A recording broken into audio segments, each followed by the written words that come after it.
The hospital room was silent except for the rhythmic beeping of the heart monitor, a sound that once gave hope but now only reminded everyone how fragile that hope had become. On the white bed lay Emily Harrington, the only daughter of a millionaire real estate mogul, Thomas Harrington. Her face was pale, her body weak, and her breathing shallow. The doctors had done everything they could. And yet, the verdict was brutal. "She has only 1 day left," said Dr. Reynolds softly, his voice trembling with the weight of the words. Thomas froze, as if time itself had stopped. His wife, Margaret, let out a stifled cry and buried her face in her hands. Emily was only 19, a bright, kind-hearted girl who loved painting, music, and life itself. And now, that life was slipping away. Outside the room, reporters gathered, whispering about the billionaire's tragedy. But Thomas didn't care about the media. He would give away every dollar he had if it meant saving his daughter. He called every specialist, flew in doctors from around the world, but the diagnosis was the same. Her rare illness had spread too far. As night fell, the city lights blurred through the window like fading stars. Emily, weak but awake, looked at her father and smiled faintly. "Dad," she whispered, "you've done enough. It's okay. I'm not afraid." Tears welled up in his eyes. "Don't say that, sweetheart. I won't give up. I'll find a way, no matter what it takes." But deep down, he knew he was powerless. For the first time in his life, all his money meant nothing. The next morning, a quiet knock came at the hospital door. Thomas was too exhausted to answer, but Margaret did. Standing there was a young man, no older than 20, dressed in simple clothes, a black boy with kind eyes and a nervous smile. "Sir, my name's Marcus," he said softly. I heard about your daughter. I know I shouldn't be here, but I think I can help." Thomas looked at him with confusion and a touch of anger. "Help? You think you can help when the best doctors in the world can't?" Marcus hesitated. "Not in the way they do. I'm not a doctor. But my grandmother was a healer. She taught me things, natural remedies, ways to draw the body's strength back. It might sound crazy, but I've seen it work before." Margaret's heart softened. She saw sincerity in his eyes, a quiet determination. But Thomas, desperate and angry, dismissed him with a wave. "Please leave. This isn't a place for fairy tales." Marcus nodded sadly and turned to go, but before he stepped out, Emily's weak voice broke the silence. "Wait, please." Everyone turned to her. Emily's eyes, though tired, shone with curiosity. "I want to try. Please, Dad. What's the harm? I don't want to die without trying everything." Thomas hesitated. His instinct screamed no, but her eyes, those same innocent eyes he had seen since the day she was born, broke him. With a sigh, he nodded. "Fine. You have 1 hour. If anything goes wrong, I'll stop it immediately." Marcus smiled gently and walked toward Emily's bed. He carried a small pouch made of faded fabric. Inside were herbs, tiny bottles, and a wooden charm. He began mixing a few drops of liquid into warm water and whispered something under his breath, words that sounded ancient, comforting. Everyone watched in silence as Marcus placed his hand over Emily's chest. "Close your eyes," he whispered.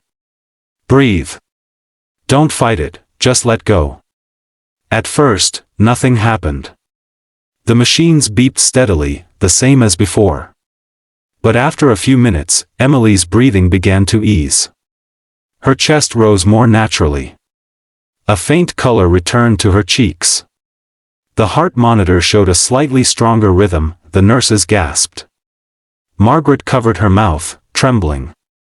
Thomas stepped forward, disbelief flooding his face. What did you do?" Marcus didn't look up. Just helped her body remember how to heal. An hour passed. Then 2. Emily slept peacefully, her skin no longer ghostly white. When she finally woke, she whispered, "I feel lighter. It doesn't hurt as much." Doctors rushed in, confused. They ran test after test, expecting to confirm what they already knew, that she was dying. But what they found shocked them. The infection markers were dropping.